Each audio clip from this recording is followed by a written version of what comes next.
Dahil umuulan na, ayan, double walling na natin yung ating sawali. Umorder na ako ng sawali sa Kaho Flat Bar. Sakto, rest day na naman si John Mags. Kaya siya yung umuwi nagpintura ng mga flat bar na aking pinutol. Siya na din yung nakatulong ko sa pagkabit ng sawali. Dumating na din yung abono natin para sa mais, 6 na kaban. Nag-harvest din ako ng tanim kong melon. Masarap kumain ng melon habang nag-harvest. Di yan ay hindi mo talaga matitiis tumikim. May pumunta din pala sa farm para bumili ho ng melon. 21 kilo ang binili niya kaya nagkakalagaw na 1,050. Bukod pa ho yung naibenta na inay na 3,550.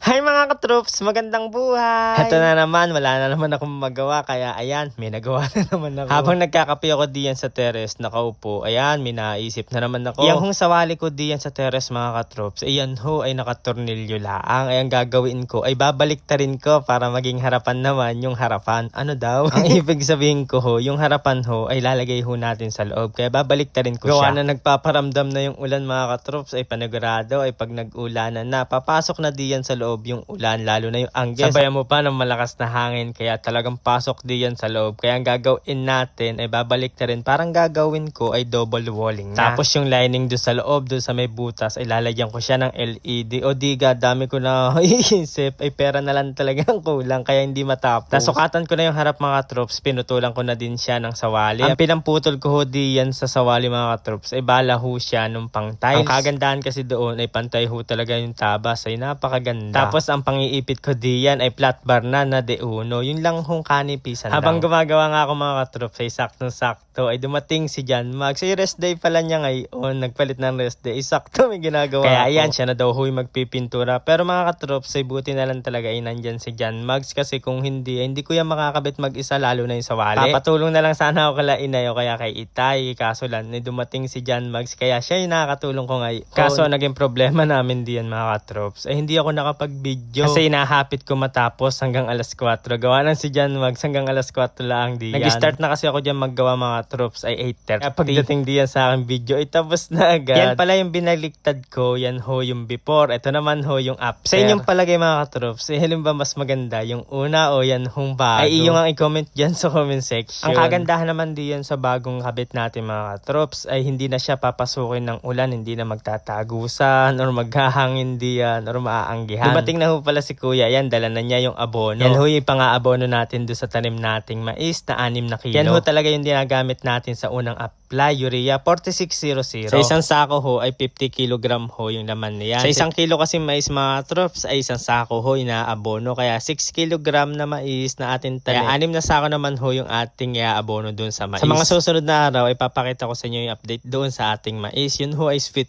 pearl, yung kulay puting mais, mas masarap sa dilaw. Nag-harvest din pala kami ng melon mga troops, kaya ayan, start na tayo mag-harvest kasama si kuya sa Itay. Nagpatulong na ako sa dalawa mag-harvest, gawa ng inaayos ko nga yung aking kubo para mabilis na din. Yung nakikita nyo yung mga bilog diyan sa baba, yun ho yung bunga ho ng melon natin. Napakaganda talaga din sa wawa mga katroops. Ito pala yung mga matataraw mo sa Lewin mga katroops, doon sa Kaliraya doon ho sa viewing deck. Pag nga ako maakyat doon, lagi ko nga itong binibidyoan, sinusum kung makikita mo diyan mga katroops, yan yung mga kawayan dun sa itaas. Panigurado ay bago matapos ang summer ay mananawa tayo sa melon. Yan pang ang melon yung aking minimerienda sa umaga at sa hapon. May mga nagtatanong pala kung matibay iyan sa tubig mga katroops. Hindi ho, hindi po siya matibay sa tubig. Lalo na't pag nag-ulan ay nasisira siya gawa ng init ng lupa. Kaya yung mga bunga ng aming melon ay nilalagyan ho namin siya ng sapin na kawayan sa ilalim. Minsan nga sa lakas ng hangin or nagagalaw minsan ay talagang hindi naiiwasan na magkaroon ho ng sira. Pag nga nag-harvest ako ay may pailan-ilan naman mayroong sira. Kaya ang ginagawa ko, binaba ko siya sa gitna, tapos kinukuha ko yung buto, binibilad ko, tapos yung buo pa ay akin kinakain. Tapos gagadgadin ko, lalagyan ko lang ng yelo, tubig at asukal. Para nung panalo na sa init ng panahon. Yan nga si kuya, naaabala ko habang kumakain ng melon. Hinahagisan ko ng melon para malagay yung napitas ko doon sa kanyang tinumpok. 2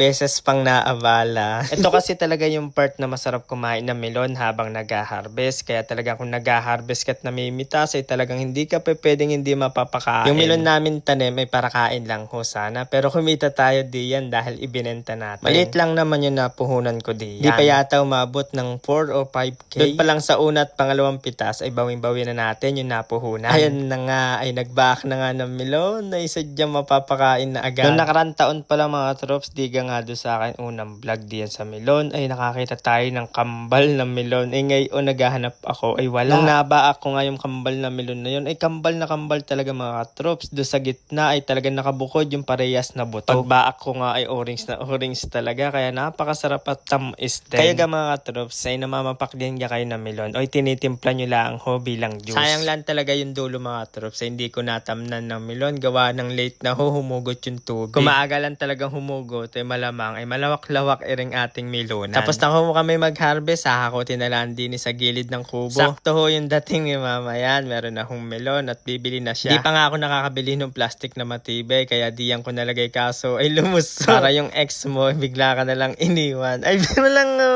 nakamotor lang sila mga katrops, kaya si Itay ay naghanap ng sako at yan ho yung kanyang nakita. Huwag nyo nang tignan yung bandang likod ko. Binili pala ni ma'am ay 21 kilo, kaya ang kinita natin diyan ay 1,050. Tapos yung iba ay binandel na ni inay. Tapos hahakutin ni kuya diyan sa tricycle para madala na sa kanyang mga pa-order. Order na yan mga katrops, kaya saglit lang ho si inay ay nakauwi na. Pagkakauwi at ito na ho yung kanyang nabenta at kinita kanina. 3,550. Ang dala niya kasi kanina mga katrops ay 71 kilo. Times 50 pesos, 3,550 plus 1,050 yung kinita natin kanina. Kaya ang total lang kinita natin ngayong araw ay 4,600. Kaya maraming salamat ho sa inyo mga katrops. Love, love!